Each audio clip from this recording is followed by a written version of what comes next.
आयुष्य म्हणजे एक प्रवास आहे, जिथे प्रत्येक संध्याकाळ एक अनुभव देऊन जाते आणि प्रत्येक सकाळ एक नवी आशा घेऊन येते. त्यामुळे जसं आपण सूर्यास्ताच्या त्या सुंदर क्षणाला मनापासून अनुभवतो, तसंच आयुष्याच्या प्रत्येक क्षणालाही प्रेमाने आणि कृतज्ञतेने जगायला शिकलं पाहिजे.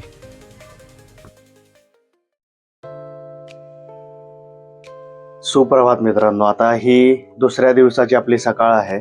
सो हॅलो, नमस्कार, सुप्रभात मित्रांनो. स्वागत आहे तुमचं पुन्हा एकदा आपल्या युट्यूब चॅनलमध्ये श्री थॉट्समध्ये. मी तुम्हाला म्हटलं तसं आपलं कालपासून आपण काही जास्त शूट केलं नाही.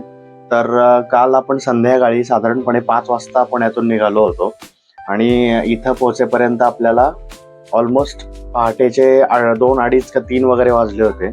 तर म्हणजे ट्रॅफिक वगैरे कुठंच लागलं नाही आम्हाला, पण डिस्टन्स जास्त असल्यामुळे म्हणजे साधारणपणे 400 किलोमीटरचा प्रवास करून आपण इथपर्यंत पोहोचलोय.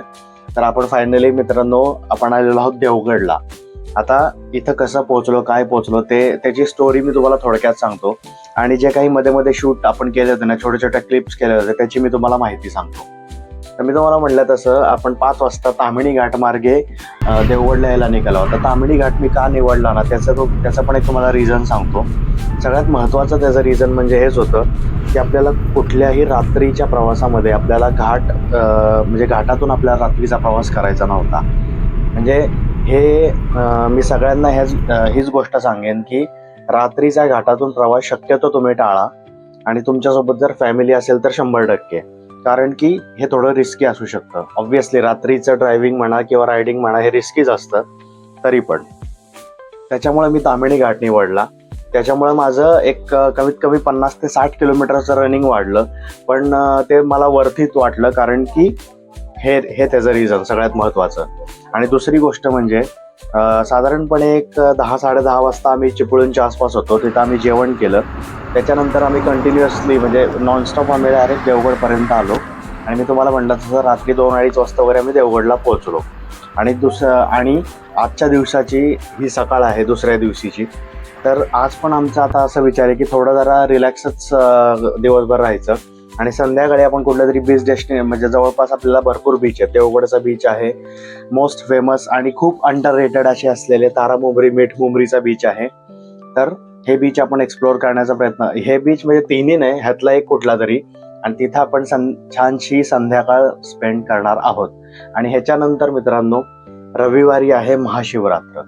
तर मी तुम्हाला ॲडव्हान्समध्येच महाशिवरात्रीच्या शुभेच्छा देऊन टाकतो. तर आपला नेक्स्ट व्हिडिओ जो असणार आहे ना, तो महाशिवरात्रीचा असणार आहे. म्हणजेच कुणकेश्वराला आपण जाणार आहोत.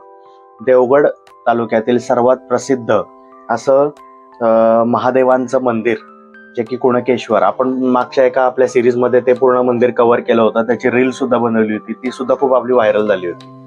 तर आपण तिकडं जाणार आहोत. तर नेक्स्ट व्हिडिओ तो आहे. पण त्याच्या आधी आपण जी काही इव्हिनिंग स्पेंड केली होती ते मस्तपैकी ग्लिम्स पाहून घ्या. आणि त्याच्यानंतर मी तुम्हाला पुढच्या व्हिडिओबद्दल थोडीशी हिंट दिलेलीच आहे. सो चलो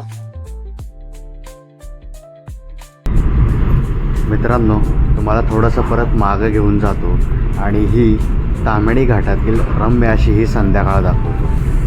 खूप सुंदर अशी ही संध्याकाळ आहे मित्रांनो. छान सुंदर असा सनसेट होतो आहे आपल्या डाव्या हाताला. आणि ही जी काही नजारा तुम्ही आपल्या स्क्रीनवरती पाहताय ना, त्याची मजा ही इथं येऊन अनुभवण्यातच आहे. त्यामुळं माझं तुम्हाला नक्की सजेशन राहणार आहे की तुम्ही एकदा तरी संध्याकाळचं छानपैकी सनसेट पाहण्यासाठी स्पेशली ताम्हिणी घाटामध्ये नक्की या. आणि वीकडेज असल्यामुळे म्हणजे फ्रायडेची इव्हिनिंग असल्यामुळे ना आपल्याला ट्रॅफिक पण नाही आहे जास्त. त्याच्यामुळे ना खूपच जास्त सुंदर असा नजारा आपल्याला पाहायला मिळतो. आणि चिपळूणच्या आसपास आपण ज्या ठिकाणी जेवलो होतो ना, ते हे हॉटेल होतं. मी याची जास्त माहिती स्टार्टिंगला सांगू शकलो नाही, ती मी तुम्हाला आत्ता सांगतो. हे चिपळूण सिटी पास केल्यानंतर आहे ना, जस्ट पुढं उजव्या हाताला आपल्याला हे हॉटेल पाहायला मिळतं. आणि आता छानशा सॅटर्डे इव्हिनिंगला आपण आता बाहेर पडलेलो आहोत आणि आपण आता पोहोचलेलो आहोत ते मिठमुंबरी या बीचवरती.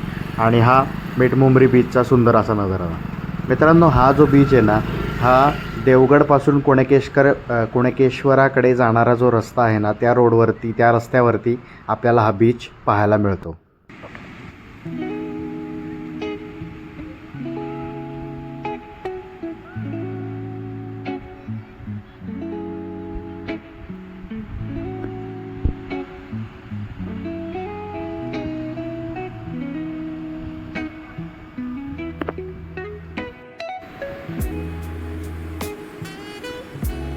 सूर्यास्ताच्या वेळी समुद्रकिनाऱ्यावर उभं राहिलं ना की मनाला एक वेगळी शांतता लाभते.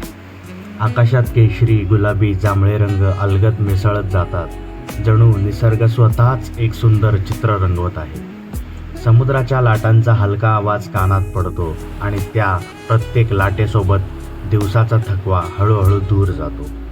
मावळणारा सूर्य जसा पाण्यात विरघळत जातो तसं मनातल्या चिंता, काळजीसुद्धा विरघळत जातात. त्या क्षणी फक्त आपण, समुद्र आणि तो शांततेचा अनुभव एवढंच उरतं. वाऱ्याची झुळूक चेहऱ्यावर स्पर्श करते आणि मनात एक सुखद समाधान भरून देते. सूर्यास्त हा फक्त दिवसाचा शेवट नसतो, तर तो नव्या उद्याची एक सुंदर सुरुवात असते. आशा, शांतता आणि नव्या स्वप्नांची.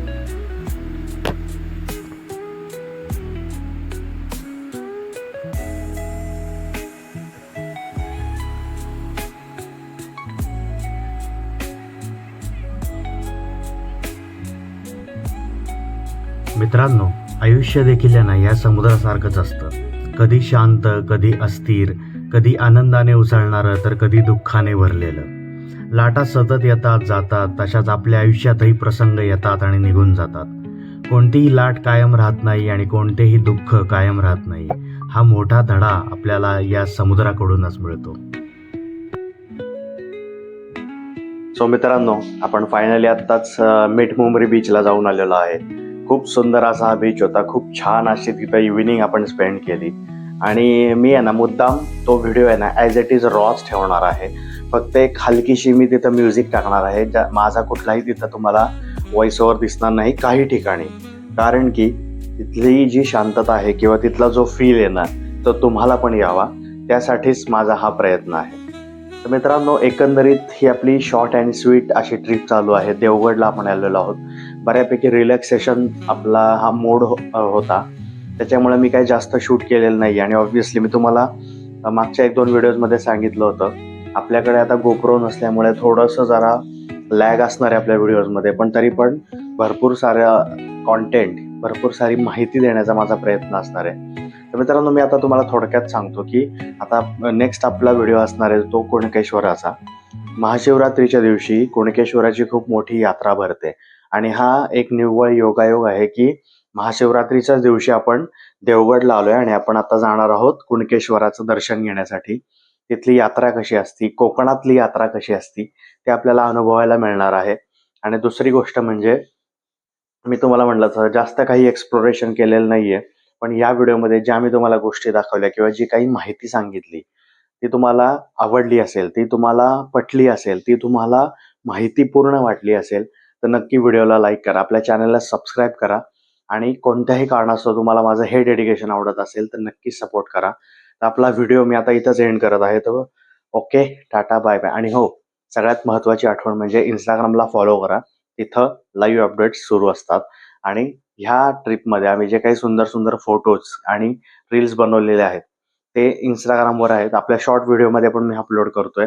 आणि मला पॉसिबल झालं तर मी पोस्टमध्ये पण आपले इथले काही फोटोज टाकेन, जेणेकरून तुम्हाला तसं प्लॅन करता येईल. आणि ह्याची जर तुम्हाला देवगडची जर संपूर्ण एक सिरीज बघायची असेल ना, तर ती प्लेलिस्ट तुम्हाला मी आपल्या डिस्क्रिप्शन बॉक्समध्ये टाकतो, तर ती नक्की बघा. ती पण तुम्हाला खूप माहितीपूर्ण, म्हणजे जर तुम्ही देवगडला जर येण्याचा कधी प्लॅन करत असाल आणि तुम्हाला देवगडची ट्रिप करायची असेल ना, तर ती प्लेलिस्ट तुम्हाला खूप उपयोगी ठरणार आहे.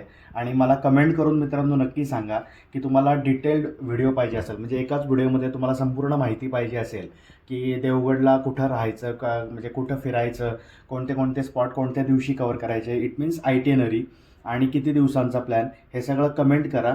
तर मी त्याच्यावरती एक व्हिडिओ बनवेन. ओके.